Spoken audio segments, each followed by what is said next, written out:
Good evening. This is your Middle East conflict update. Tensions in the region remain elevated following weeks of direct conflict, but diplomatic efforts appear to have gained momentum in the past 48 hours. We begin with the latest developments surrounding the Strait of Hormuz and U.S. operations there. On May 3rd, President Trump announced Project Freedom, a U.S.-led initiative to escort stranded commercial vessels out of the Strait of Hormuz, the narrow waterway, which handles roughly one-fifth of global oil shipments, has been effectively blockaded by Iran amid the ongoing conflict. The operation, supported by the U.S. Navy guided missile destroyers, aircraft, and unmanned systems, began on May 4th. U.S. forces reported guiding vessels through the strait despite Iranian attempts to disrupt operations using missiles, drones, and small attack boats. No U.S. warships were hit, although attempts to target said warships were very intense. The United States responded to these brazen attempts to inflict losses with an operation that sank 7 small Iranian fast attack boats, which were posing a threat to shipping in the strait. In response, on May 4th and May 5th, Iran launched missile and drone attacks targeting the United Arab Emirates and the Omani town of Buqa, leaving 2 people injured. Emirati authorities reported interceptions by air defenses with limited ground damage. Iran has denied direct responsibility for some strikes, while warning Gulf states against facilitating U.S. or Israeli operations.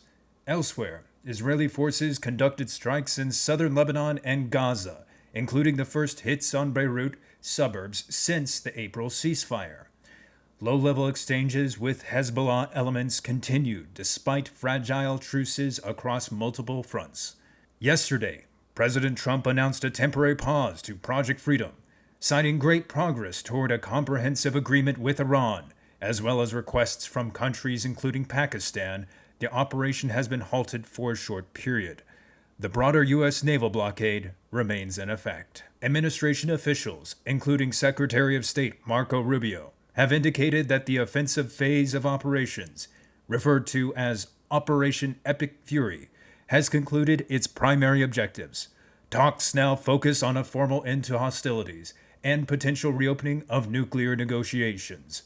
Markets reacted positively, with oil prices declining on expectations of de-escalation. The situation remains fluid. While U.S. and Israeli actions have significantly degraded Iranian military capabilities and proxy networks, the regime in Tehran remains in place. Ceasefires in Gaza, Lebanon, and the Gulf are holding unevenly, with continued humanitarian strain and civilian casualties reported on multiple sides. The coming days will be critical. Any resumption of Project Freedom, progress in direct U.S.-Iran talks, or renewed incidents in the Strait could quickly shift the trajectory. In an exclusive developing story, over the past 24 hours, the United States has struck Iranian missile launchers before they could be fired, while simultaneously delivering a stark warning that any further escalation would, quote, lead to the destruction of Iran's energy sector, according to 2 officials familiar with the matter speaking to Faytux Network. This has been your Middle East update. Developments are moving rapidly. We will continue to monitor and report as they unfold. For further analysis and sources, check the links in the description. Thank you for watching.